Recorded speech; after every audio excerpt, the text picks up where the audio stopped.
Philippines ने तोड़ी चीनी बैरियर, दक्षिण चीन सागर में फिर बढ़ा तनाव। जानिए क्या है इस झगड़े की असल वजह। नमस्कार दोस्तों, मैं रतन सिंह और आप सभी का ट्रिगर पॉलिटिक्स में स्वागत है।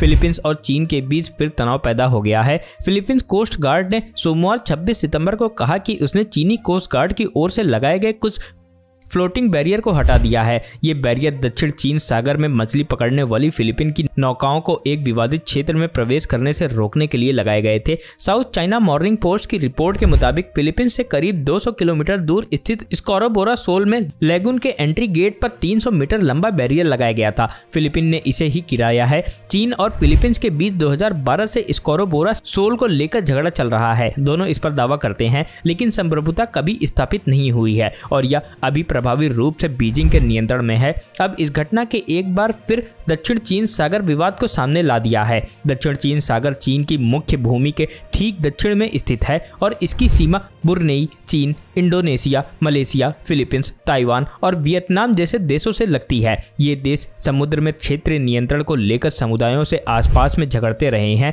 लेकिन पिछले कुछ साल में तनाव नई ऊंचाइयों पर पहुंच गया है। चीन खुद को सबसे ताकतवर बनाने की रेस में इस क्षेत्र पर नियंत्रण करना चाहता है। 1947 में राष्ट्रवादी कुओमितांग पार्टी के शासन के तहत देश ने तथाकथित 9 डैश लाइन के साथ एक नक्शा जारी किया था। यह रेखा मूल रूप से बीजिंग के दावे वाले दक्षिण चीन सागर के जल और द्वीपों को घेरती है। चीन समुद्र के 90% हिस्से पर दावा करता है। चीनी कम्युनिस्ट पार्टी के सत्ता में आने के बाद भी यह रेखा आधिकारिक मानचित्रों में दिखाई देती रही। पिछले कुछ वर्षों में चीन ने इस समुद्री इलाके में अन्य देशों को उसकी सहमति के बिना कोई भी सैन्य या आर्थिक अभियान चलाने से रोकने की कोशिश की है। उसका कहना है कि समुद्र उसके विशेष आर्थिक क्षेत्र के तहत आता है। हालांकि चीन के व्यापक दावों का अन्य देशों की ओर से विरोध किया गया है। काउंसिल ऑन फॉरेन रिलेशन के अनुसार इस विरोध के जवाब में चीन ने द्वीपों का आकार भौतिक रूप से बढ़ा दिया है। यह समुद्र में नए द्वीप बनाए हैं। मौजूदा चट्टानों पर रेत जमा करने के अलावा चीन ने बंदरगाहों, सैन्य प्रतिष्ठानों और हवाई पट्टियों का निर्माण किया है,